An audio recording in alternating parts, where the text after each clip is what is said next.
Hi, I'm Tim. Welcome to Tim's Time. Well, here I am. This is being filmed on the Wednesday night of our Awana Awards night. That's a big night, and it's a night when our children come. They get gift cards and awards to be spent in lieu of the Awana store that we were going to have. And they get ice cream sandwiches, little pockets or packs of ice cream, little chocolate bars, and we had to cancel it because of COVID.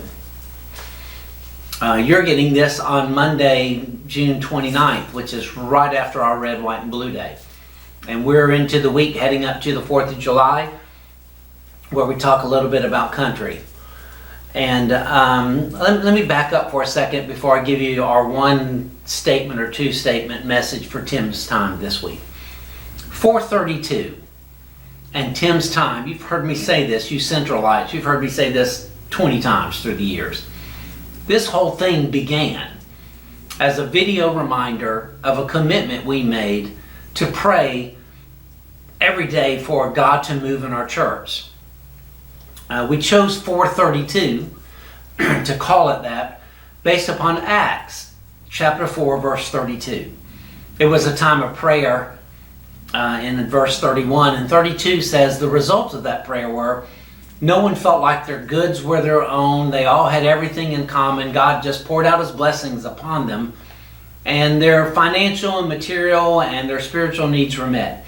And so I chose 432. Challenge you to get the bumper stickers or the window stickers, to make a commitment to pray every day at 432 for God to pour out his blessing and his provisions on our church. We still need that, by the way.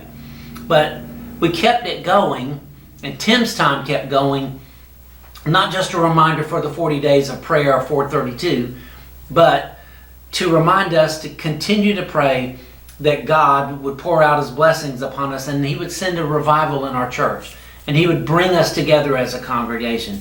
And we still need that. But I want to expand it even more. History tells us that when the country has reached its lowest point, at least in the last 200 or so years that we've been a country, men and women of God have gotten together and called upon the Lord and prayed, and he has awakened us spiritually. Needless to say, those two biggest movements were called the Great Awakening and the Second Great Awakening, and they were massive revivals that began in the church house and began with God's people, where he awakened us and revived us, did a new work in our lives, which consequently led to many of our unsaved neighbors and friends coming to the gospel and coming to Jesus Christ. We desperately need a third great awakening.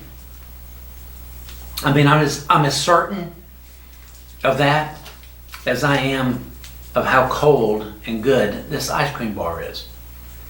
What does that have to do with Awana? How many more things are we going to have to lose? How much are we going to have to suffer before the burden of our children just captures us and drives us to our knees?